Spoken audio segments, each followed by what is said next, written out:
Matapos ang pagkahimatay ni Yuta sa battlefield ay di na natin nalaman pa kung ano nga ba talaga ang nangyari sa kanya after this incident. Pero nung nagtapos na ang labanan sa Shinjuku at nakita natin na para pang okay na ang kalagayan ng ating mga bida, ay bigla na lamang tayong nibitin sa last panel ng latest chapter sapagkat makikita ang mga Jujutsu Tech Sorcerers na nababahala sa kalagayan ngayon ni Yuta. At sa huling panel ay narinig na lamang ni Yuji na biglang may sumigaw at minura si Yuta. Dahil na nag-e-speculate ngayon ang mga fans sa kung sino raw ang sumigaw at bakit raw ito napasigaw at minura si Yuta. Kaya this gives us a question of what exactly is happening to Yuta right now. Well, sa videong to ay tatalakayin natin ang mga nakakagulat na mga posibilidad sa tunay na kalagayan ngayon ni Yuta Okkotsu. Kaya na may wag na natin patagalin pa. Let's go! So a brief refresher muna mga kaibigan. Kung naaalala nyo, bago i-transfer ni Yuta ang kanyang utak sa katawan ni Gojo gamit ang curse technique ni Kenjaku na kanyang ikinopya, ay pinaliwanag sa chapter 261 ang tatlong posibilidad na pwedeng mangyari kay Yuta after the body hopping procedure. At ayon dito, na una ay kung ang curse technique daw ni Kenjaku ay kailangan daw i-activate palagi, ay kung mag-e-expire na ang 5-minute time limit na pwedeng gamitin ni Yuta ang nakopyang curse technique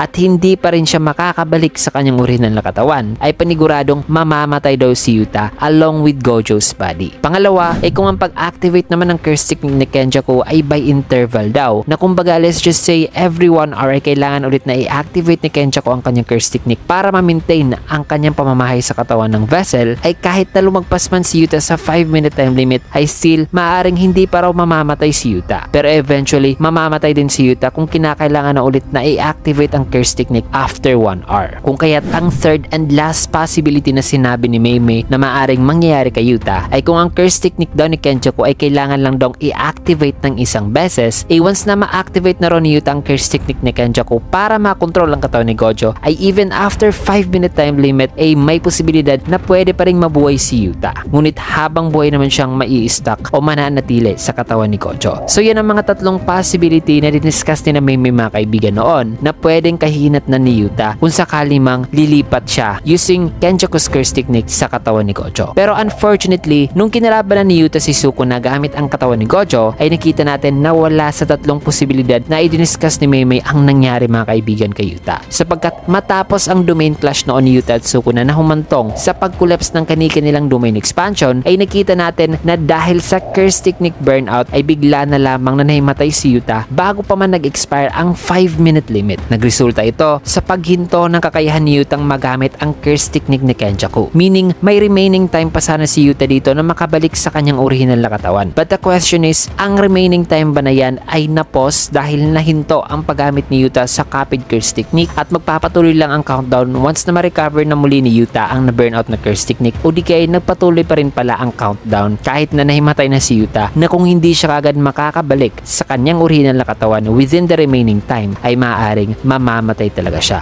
Assuming na ang curse technique ni Kenjaku ay isang constant activation o by intervals. However, regardless sa dalawang method ng 5-minute countdown na yan mga kaibigan, na maaaring na-pause man ang time limit na yan o hindi, ay the fact na sa latest chapter ay sinabi ni Yuji na kailangan ni Yuta ang kanilang tulong, ay posibleng after this incident ay hindi pa pala namatay si Yuta, pero most likely ay nasa critical na condition siya. Kasi ang nangyari dito kay Yuta mga kaibigan ay hindi talaga nila inaasahan. Kasi in the first place ay hindi rin naman inaasahan ni Yuta na mahihimatay siya, kasi ang buong akala niya noon na kung magsasuffer man siya ng curse technique burnout, ay ang mababurnout lang na curse technique ay ang limitless lamang ni Gojo at hindi nakasama ang curse technique ni Kenjaku kasi separate curse technique lang naman ito. Kaya nga ay nagtaka pa nga si Yuta noon sa kung sa papaanong paraan daw pala noon na maintain ni Kenjaku ang pananatili sa katawan ni Geto kahit na nagsuffer na ito ng curse technique burnout during sa kanya pagkipaglaban noon kay Yuki Tsukumo. Kaya this leaves us a question sa kung ano nga ba talaga ang nangyari kay Yuta o ano nga ba talaga ang tunay na kalagayan nito ngayon, na bakit ang mukha ni Maki at Kusakabe dito ay nababahala, na bakit sinabi ni Yuji na kailangan na nilang isalba si Yuta at bakit may napasigaw at minura si Yuta. Well, upang malaman ito ay i-analyze muna natin ang scenario o ang nangyari dito. So after the fight in Shinjuku ay nagkaroon dito mga kaibigan ng time skip, na para sa akin na kahit nasa ilang mga oras lang ang lumipas bago nagising si Megumi ay still nasa delikadong kalagayan pa rin talaga si Yuta kung after the incident ay di pa siya nakalipat sa kanyang original na katawan, kasi imagine ang limit lang ay 5 minutes mga kaibigan. So highly possible na hindi pa nga talaga siya nakalipat, kaya kailangan pa ngayon ni Yuta ng tulong. Kaya ngayon ay babahagi ko na mga kaibigan ang mga possible scenarios na pwedeng mangyayari sa susunod na chapter. Una, si Yuta ay nasa state pala of coma pero buhay pala ito mga kaibigan na nasa katawan ni Gojo. At possible na nasa ganitong estado siya kasi hindi na siya nakabalik pa sa kanyang original na katawan within the remaining time noon. At ang only thing na masabi nating buhay pa rin si Yuta mga kaibigan ay kung ang curse technique ni Kenjaku ay isang single use only. Meaning kapag ka nakalipat na siya sa bagong katawan ay hindi na kailangan pa ni Yuta o ni Kenjaku mga kaibigan na i-activate pa muli ang body hopping curse technique para ma-maintain ito ang pananatili sa katawan ng vessel. So malaki ang tsansa na si Yuta ay na-stuck talaga sa katawan ni Gojo ngayon. Kaya lang ay nasa state of coma pa siya. Kasi maaaring naninibago ang katawan ni Gojo sa utak ni Yuta with the absence of curse technique nitong si Kenjaku kasi matagal lang nag-expire ang 5-minute limit na pwede niya magamit ang kanyang nakopyang curse technique. This would also mean na maaaring nawala na si Rika kung sakali mang parte si Rika ng curse technique ni Yuta. Pero posible din na nandiyan pa rin si Rika. It's just that na wala nang access pa si Yuta sa curse technique na copy kasi hindi na napoposes ni Rika ang katawan ni Gojo. Tulad na lang ng sinabi rito ni Yuta. Kaya possible na sa time na ito ang dahilan sa kung bakit may napamura kay Yuta ay dahil sa nagising pala si Yuta na na-stuck na sa katawan ni Gojo habang makikita natin na papapunta pa lamang dyan si Yuji. Now kung sakali mang nasa ganitong sitwasyon ngayon si Yuta mga kaibigan na na-stuck siya sa katawan ni Gojo ay malaki na ang tsansa na maaaring magko-coexist na si Yuta at Gojo sa iisang katawan. Kasi remember nagawa noon ni Geto na pansamantalang i-take over si Kenjaku sa pagkontrol sa katawan nito since na alam naman natin na ang katawan ni Geto ay naglalaman nga talaga ng kanyang soul. At ngayon na ang soul ni Gojo ay nasa kanyang katawan talaga ay posible na dahil si Yuta ang namamahay sa katawan nito ay hihintulutan ni Yuta na from time to time ay pwedeng makapag-take over si Gojo sa sarili nitong katawan. Now kung pupunta naman tayo sa darker side sa theory na yan ay posible na gumawa pala si Yuta ng binding vow na kapalit ang kanyang buhay ay papatake over niya si Gojo sa sarili nitong katawan para lamang ma-revive ito. Kung kaya't posible na sa time na ito ay ang sumigaw at minura si Yuta ay si Gojo mismo sa sarili nitong katawan na nagalit kay Yuta dahil sa nagbalik siya sa ganitong paraan. However, medyo hindi rin yan ang case mga kaibigan kasi kung boses yun ni Gojo na minura si Yuta ay immediately marirecognize ito nitong tatlo. So posible na kung si Gojo ay nirevive ni Yuta sa ganyang paraan ay maaaring si Maki ang napasigaw rito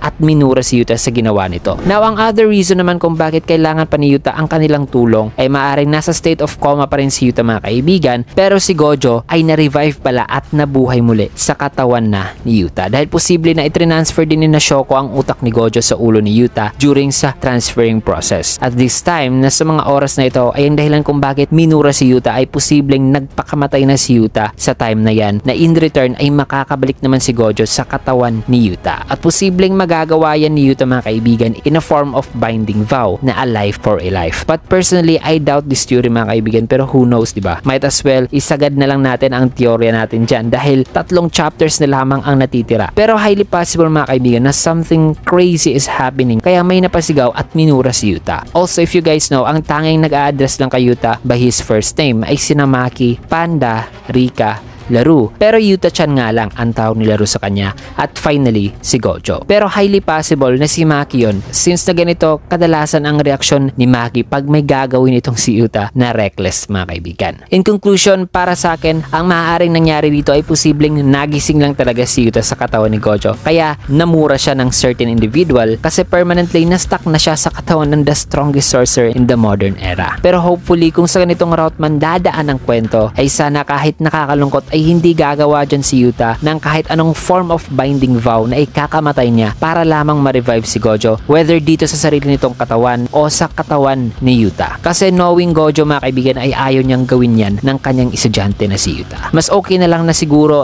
para sa akin magko-coexist na lang si Yuta at Gojo sa iisang katawan tulad ng theory natin kanina. Also, di rin natin i-disregard ang possibility na maaaring patay na pala si Yuta kaya may napasigaw sa galit at inis dahil sa ginawa ni Yuta noon na suicidal mission na ngayon nagresulta sa kanyang pagkamatay. So those are the possibilities sa kung ano nga ba talaga ang nangyayari ngayon kay Yuta mga kaibigan. Pero kung gusto niyo pa ng dagdag pang theory sa pwedeng mangyayari kay Yuta in the future ay may video pa akong nagawa tungkol dyan. So feel free to check it out sa pinned comment natin. At kayo mga kaibigan, do you have any theory regarding this topic? Let me know your thoughts dyan sa comment section. Also, sa susunod kong video ay ang pag-uusapan naman natin ay ang possible comeback ni Kenjaku, ang posibleng tunay na nangyari kay Tengen at sa emerging at ang posible ring gagawin ni Megumi in the future. Kasi dito muna natin tatapusin ang ating video. Kaya naman kung nagustuhan nyo ang ating video, can get a like, comment, follow, subscribe na rin for more videos like this. And see you guys again on my next video.